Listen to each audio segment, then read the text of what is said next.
Hi, this is Eric from longboxreview.com. Welcome to the show. It is the May 2022 Spotlight episode where I spotlight some comic book news, some things from previews, and I have a spotlight on the Everyone is Tulip graphic novel.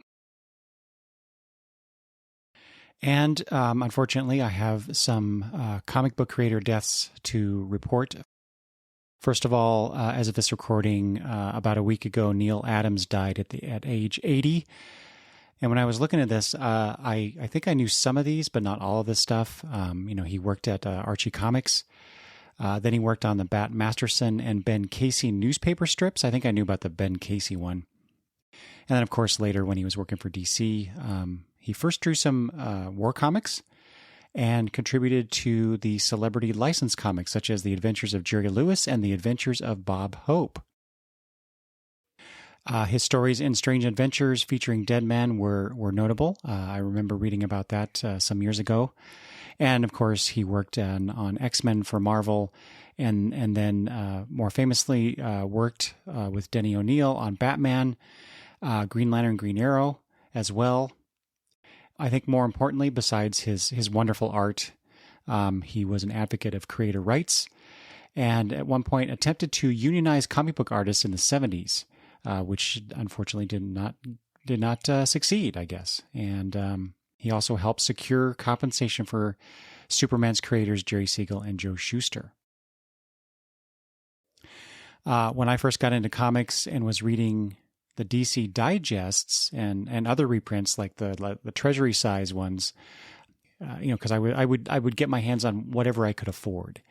And I remember early on that Adams' artwork was a favorite of mine, which probably what I don't remember is, did I encounter Neil Adams' artwork first and then George Perez's art, or were they about the same time or vice versa? I don't know, but I encountered both their work early on in my comic book reading.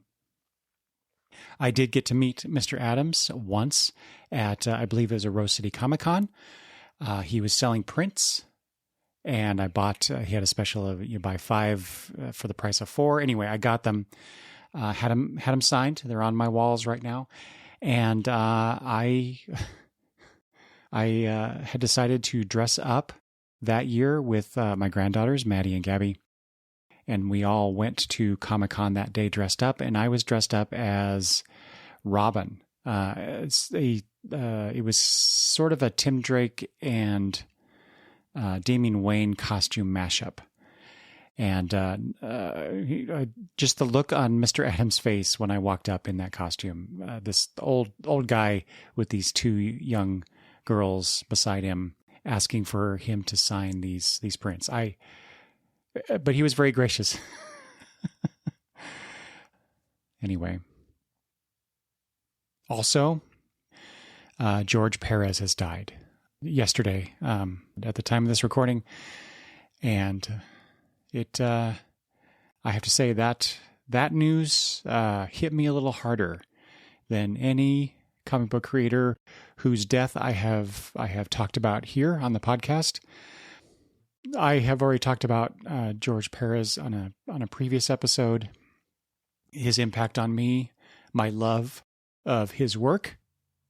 But I did want to mention that both Marvel and DC were honoring George Perez in their comic books. For Marvel, in Avengers number 55, there was a page that was taken from the 2004 Avengers finale, drawn by Perez, where they changed some things around, but it has a bunch of the Avengers raising a glass with the following text: George Perez, once an Avenger, always an Avenger. DC took a different approach, and its June comic books will feature a 2-page spread of all of the DC characters Perez is best known for drawing over his career. The designs of the spread was by Dan Jurgens and features art by Alex Ross, Jim Lee, Jose Luis Garcia Lopez, Todd McFarlane, Colleen Duran, Dave Gibbons, Dan Jurgens, and others. So look for those. And rest in peace.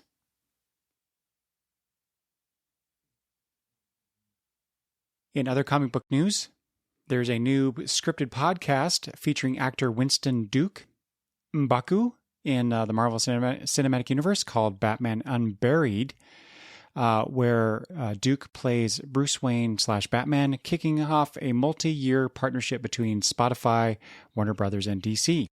And at the time of this recording, it is already out. So look for that, I guess, on Spotify. It's described as a psychological thriller that will take listeners on a, quote, new journey deep into the mind of Bruce Wayne. In Batman Unburied, Batman is a forensic pathologist in his civilian life, quote, working in the bowels of Gotham Hospital, and tasked with examining the victims of the Harvester, a Gotham City serial killer. So a somewhat different take on Batman and Bruce Wayne. So that's why I wanted to include this. Very interesting that they would change Batman in this way. And so what is that? How does that gain new fans of the character? How will that impact Batman in a larger sense across other media? So very interesting. Jeff Lemire is expanding the Black Hammer content he's offered by giving more Black Hammer stuff to subscribers of his Substack newsletter, Tales from the Farm. And so there's a new weekly anthology series featuring the characters Colonel Weird and Dr. James Robinson as they embark on a series of adventures told by writer Tate Bromble, along with rotating cast of, as it says here, all-star artists. It's called Colonel Weird and Little Andromeda. So it's the series is described as Little Nemo meets the Little Prince, and will feature Colonel Weird and Little Andromeda traveling through multiple worlds on a quest to find the other heroes of the Black Hammer universe who have been appearing in Lemire's other ongoing Substack title, The Last Days of Black Hammer. So if you are a Black Hammer fan and you want more content, well, you know where to go now. More Batman news, because, it wouldn't be comic books if you didn't have a lot of Batman. But I thought this was rather interesting. Have you ever wanted to help Batman on a case? Well, now you can, sort of, via New York City's Spyscape Interactive Museum, something I've never heard of until I read this article. In Spyscape's upcoming event, Batman and Spyscape, the Spyscape space is transformed into Gotham City, and participants are recruited by Oracle to aid Batman and his allies in taking on the secret criminal organization known as Leviathan.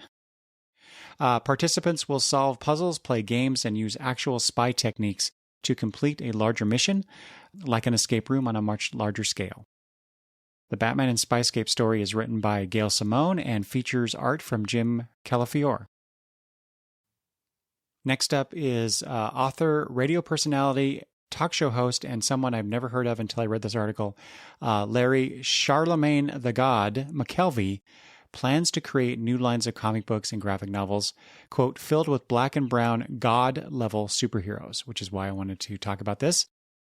The first is through his own publishing house, Black Privilege Publishing, an offshoot of Simon & Schuster, which will publish the original graphic novel Darkstorm, co-created by comic book writer and screenwriter Kevin Grevioux, and illustrated by artist Ken Lashley. Charlemagne and Greviox's projects will reflect Black Privilege Publishing's mission to, quote, amplify black and brown narratives. Charlemagne's other comic book project is called The Vindicators, which is about a diverse superhero team with an quote, uber-realistic origin basis that is relatable even against the backdrop of a dystopian future, a backdrop that is admittedly bleak. And that title will be published through AWA Studios.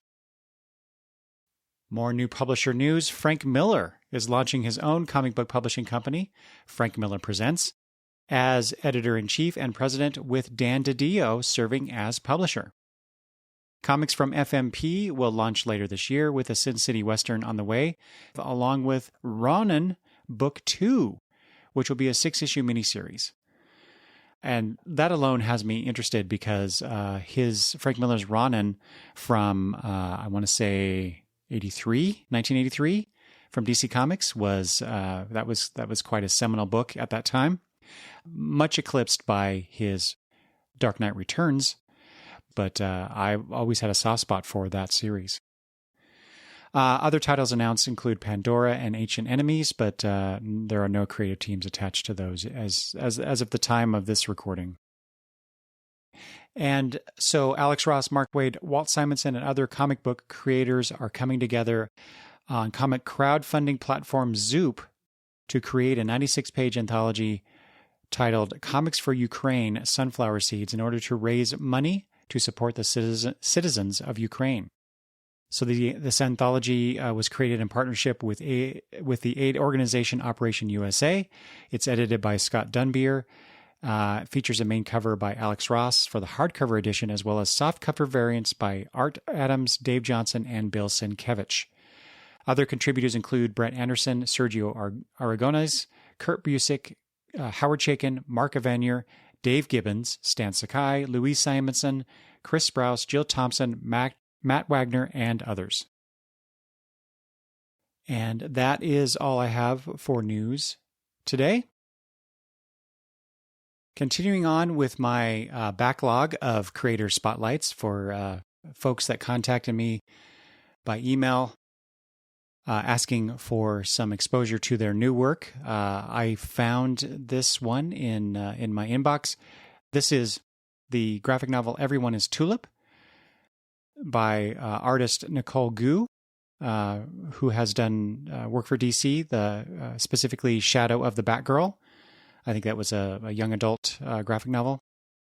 And on IDW's Gem and the Holograms Dimensions comic book. Ms. Gu is the one who sent me the email and also kindly provided me an advanced copy of the graphic novel that I looked through. It was written by Dave Baker, writer on Star Trek Voyager 7's Reckoning, a book called Night Hunters, and as well as Action Hospital. It was co-colored by Ellie Hall. The other co-colorist is Nicole Gu herself, but Ellie Hall is an animation background painter. And Dark Horse actually published the book in June of 2021. So, my backlog is long, but I'm getting there. To tell you more about Everyone is Tulip, here is Miss Gu. Everyone is Tulip is a graphic novel that is about a girl who lives in Arizona and moves to LA to attempt to become an actress. And like so many people experience when they get here, doesn't really have a great time at it. But she stumbles upon a opportunity to start performing in YouTube videos and kind of gets sucked into this world of YouTube performance art, and it kind of changes everything.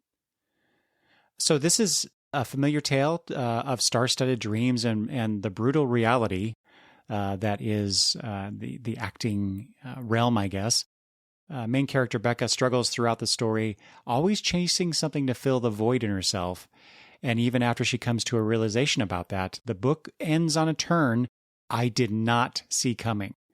Completely surprised by that ending, and quite haunted by it. Actually, I've been thinking about it for a few days now. So, yeah, I would describe the art style as anime inspired, which works really well for the Everyone is Tulip performance art part of the story. And you'll have to read it to understand what I mean by that. And especially, I really like the coloring choices, which is with the main part of the story having a lot of pinks and reds contrasted by the light blue glow from screens, from phones and computer monitors and things like that. So a really interesting dichotomy of colors there, along with flashback sequences in shades of purple. So lots of as someone, I will attribute this to someone whose review I read on Goodreads, lots of pastels, especially the Everyone is Tulip performance art part. Just overall, a really wonderfully put together graphic novel about this young woman and what she experiences trying to become the person she wants to be. And along the way, things kind of go a little sideways. So if you like that, the sound of that book, I do recommend you read it. And you can also see some preview pages at the everyoneistulip.com website. And of course, I'll have a link in the show notes for that for you to go check it out. And then you can go purchase it both, I believe, in print and, of course, digitally. Okay, now I'm going to spotlight some items from previews. And first up is DC. This is interesting. So we have the Black Adam hyphen the Justice Society Files : Hawkman special, 48 pages for $6. This is has art featuring Scott Eaton, Marco Santucci, and Norm Rapman, and written by Kevin Scott and Brian Q. Miller, which is a name that I really love to see in credits for comic books. I'll read the description here and then I'll talk about it. Long ago, Hawkman was a leader of the Justice Society, but what is he now? Still a hero or another relic in a museum? Everything changes when he finds himself haunted not only by the past, but also the vengeful spirit of a wayward thief. Will this gentleman ghost be the death of Hawkman, or will he deliver a warning from beyond the grave? The road to Black Adam begins here. Also in this issue, as a pivotal moment in the life of Teth Adam and his son Harut begins to unfold in ancient Kahndaq, modern-day Kahndaq meets a new hero, antiquities professor by day, cultural recovery specialist by night, Adriana Tomaz. And unfortunately for Adriana, she's about to liberate a sacred totem from the wrong interested party, Intergang. So obviously this is an anthology, 3 different stories featuring characters having to do with Black Adam. And of course, a tie-in to the movie coming out. But what I find really interesting is that Black Adam now is elevated above Hawkman. I know. We Hawkman fans have long suffered the fact that Hawkman does not get the accolades, the recognition that he deserves as a character in the DC universe. But it's very interesting that a former villain character turned anti-hero is now more important in the DC universe than one of the original superheroes, Hawkman. So, it is what it is, I guess. But I love Hawkman. I'm probably going to get this and not wait to read it on the DCU app. I love the Gentleman Ghost character, and it's interesting that Adriana Tomaz is coming back. And in case, I hope I'm remembering this correctly. In case you have forgotten or you're not aware, Tomaz was the character in the series 52 who became Isis. So will Isis be returning to the pages of DC Comics? I suspect so. Okay, next up is this, I wanted to point out, is the DC poster portfolio, Brian Bolland. So, as it says here, one of DC's most acclaimed artists finally receives his own poster book. Do you get these poster books? I actually have several. I have a Joel Jones one, a Joshua Middleton one, a Clay Mann one, and then the very first one that I got long ago was collecting the New 52 covers. So, and there's a couple more that I'm looking at that I need to order as well. But Brian Bolland, of course, famed artist. So anyway, so it says here, showcasing nearly 4 decades of Brian Bolland's amazing covers ranging from Animal Man to Zatanna. You get 20 of those removable pages. So anyway, do you get these? Do you take and if you do you take the pages out and frame them and stick them up on your wall? Which is something I've not done yet, but I really should. I should rotate those things through every month. Okay, and then finally from DC, because this is featuring Robin as a main character, this is Robin and Batman. It's the hardcover by Dustin Nguyen and Jeff Lemire. And so I'm always a sucker for Robin origin stories, and while this is not an origin, it does talk about young Dick Grayson, newly orphaned, struggling to find his way in a strange, difficult, dark new world. It says here, this is the story of Robin and Batman, not Batman and Robin, Robin and Batman. So I've been waiting to read this. I'm surprised it's not on the DCU app yet. Anyway, I'm going to get this collection. Moving on to Image, I have nothing for Marvel, is the Bolero trade paperback. This is a series that I've been waiting for to come out in trade. This is by Luana Vecchio and Wyatt Kennedy. It's Christmas in snowy L.A., and Devon Dagger Dagney is heartbroken. Her 12-year relationship with her ex, Natasha, has just come to a tragic end. She's an aimless college dropout, floundering in her job, and now her best friend is getting married to the wrong guy. But what if she could start all over again? A mysterious stranger, something called an antidoor, and a mother key. Only 53 chances. Eternal Sunshine of the Spotless Mind meets Lock and Key, where the creators take you on an emotional journey across the multiverse. So, multiverse is like I talked about, I think, last time, a thing in comic books these days, which is very interesting. We're getting so many different kinds of stories involving a multiverse of some sort. But this idea of trying to change the past, change your present by altering the past, but you only have 53 chances. What does that look like? So I'm very interested in this story. Also from Image is the trade paperback Sunburn by Simon Gain and Andy Watson. Rachel is a teenager who lives in a gray suburban life in gray suburban England. It's a world of brown sauce, warm beer, and scrambled eggs every Tuesday. That doesn't sound too bad to me. I love brown sauce. With her summer already mapped out for her job working at the butcher and a caravan holiday in Clacton, it seems like this year will only bring more of the same. So when family friends invite her to spend the summer with them in Greece, she jumps at the chance to escape her life and finally be treated like an adult. The Warners are everything her parents are not. Glamorous, sophisticated, and carefree. And when Rachel meets Benjamin, a handsome young friend of the Warners, her summer seems to be taking a turn for the better. But there's no escaping the pains of growing up, and she'll soon learn that life on a small island where everyone knows each other's business may not be all it's cracked up to be. Simon Gain is the artist behind Ghost Tree and They're Not Like Us, and Andy Watson is the author of The Book Tour, Carrie and the Night of the Forest, and the forthcoming Punicorn. So if you're interested in those creators, here's a new story collected. Anyway, I'm going to get this because I'm really enjoying these. While the character's a teenager, I'm really enjoying these kind of slice of life stories, even though I'm so far from being a teenager. but I enjoy those kinds of stories. Plus, I think Madison might also enjoy these things. All right, moving on to Aftershock. Here's another series that I have been waiting for a trade collection for, Bylines in Blood, by artist Aneki and written by Erica Schultz and Van Jensen. So it's the near future. Politicians invent their own facts. Sounds like now. And independent newspapers no longer exist. That's we're getting there. The very concept of truth has died. Good Lord, this sounds like today, doesn't it? In this world, private detectives serve as Ronin, searching out the hard truths that people are desperate to keep hidden. The best of these PIs is Satya, a former journalist turned gumshoe who runs every lead to the ground. But Satya has just received her hardest case yet. Her former editor has been murdered. Someone wanted him silenced, and the trail points toward the highest bastions of power.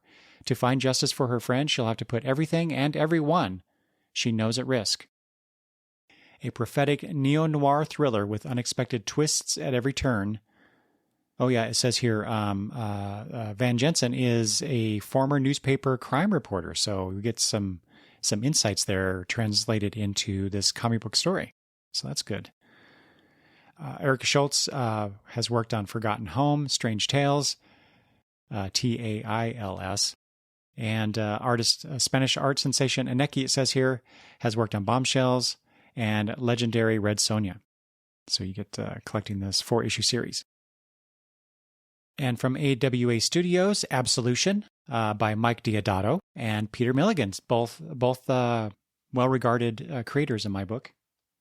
And Absolution is about Nina Ryan, is a hired killer who brought nothing but pain and suffering to the world. Now she has a month to prove that she can change, a month to make up for her crimes and find absolution, or the bombs that have been implanted in her head will explode, killing her instantly. I don't know that we needed those last 3 words, but there you go. As her journey of atonement is live streamed to a fickle public, Nina is about to discover that the road to redemption might be splattered with blood. Okay. I wanted to include this because not only the creators, but the idea of, and I've talked about this before many times on the show, I love stories about atonement for characters who may have made the wrong choices in the past, trying to make up for those choices. So, and then also just the idea of this journey being live streamed to a fickle public that does not bode well for Nina, given the way social media is presented today or exists today. So I would not want to be in her shoes. All right, moving on to Dark Horse. Got a few books from them that I'll end the show with. First of all, I included this Mind Management Bootleg by Farrell Dalrymple and Matt Kint, less for the actual book itself and more about what I'm going to talk about here. So this Mind Management book is the first ever comic book from Flux House, Matt Kint's all-new imprint, which features crime, science fiction, and humor stories, all told in startling and untraditional ways. Upcoming publications will take many forms, and the polybag variant versions of Mind Management will contain a card that is playable as a playing card or as part of a new Flux House game. Wow, that's a lot. And then it talks about the book itself. So, but I just thought that was funny. So here we get an announcement of this new imprint from Matt Kint in a solicitation about a comic book. So it's kind of meta in sort of a weird way. But anyway, so if you've ever read Mind Management, and I have read approximately 6 or 8 issues of that series. So if you're, like I said, if you're interested in that, here's a little bit more, and who knows what else Matt Kint's going to come out with this crime, science fiction, and humor imprint line. So keep an eye on that, I guess. And here's a resolicit of M.K. Perker and G. Willow Wilson's Air trade paperback. It's a new edition of the first of 4 thrilling volumes in this mind-bending Eisner-nominated series. Acrophobic flight attendant Blythe has just fallen for a mysterious traveler who may or may not be a terrorist, and she's about to embark on the strangest journey of her life. Searching for him, Blythe will crash land into a web of technological conspiracies, dark politics, and secret organizations. When she learns that she is the only person able to control flight and reality, with science so advanced it might be magic, she'll have to break the rules of time and space for answers. So I've heard that over the years that this book is really good. I believe my good buddy Travis, Oddfellows Thoughts, has read it. I'm sure others that I know have read it. I just can't remember exactly. But I've always wanted to read this. And so with this new edition, I'll probably just pick this up along with these other volumes. And there's a quote here from Gail Simone about the book. The fantasy is real and the reality is fantastic. Air is a compelling and completely original read that thrills, surprises, and delights. So there you go. And then finally, Wiper trade paperback. Well, I guess it's an OGN from Ricardo Cabral and John Harris Dunning. It says here, Lula Nomi is a Wiper, a private detective. Wow, we've heard that before, haven't we, in these spotlights? I must have private detectives on the brain, who guarantees complete discretion. A memory wipe after every job sees to that. When she's hired by enigmatic robot Clute, she thinks the case is the answer to all her problems.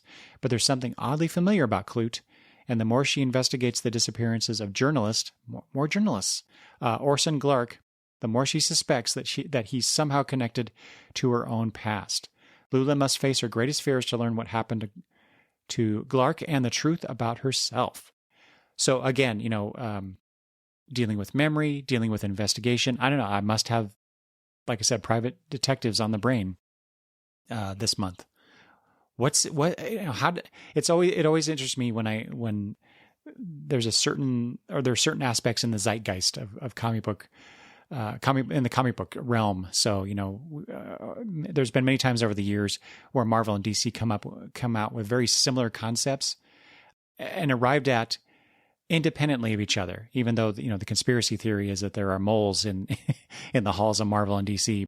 Anyway, I find it very interesting, the serendipity that is going on here. So, okay, that is all I have here for the May 2022 Spotlight. again, I just want to say, as far as Mr. Adams and Mr. Perez's fans, friends, and family, condolences, and I wish everybody well. If you'd like to contact me, my email is longboxreview@gmail.com. Reminder, I do have a voicemail line that you can leave messages, which I would gladly play on the show, which is 208-953-1841. And you can always visit the website, longboxreview.com, leave comments there as well. And you can talk to me on Twitter, Facebook, and Instagram @longboxreview. Thank you all for listening, and I will talk to you later. Bye-bye.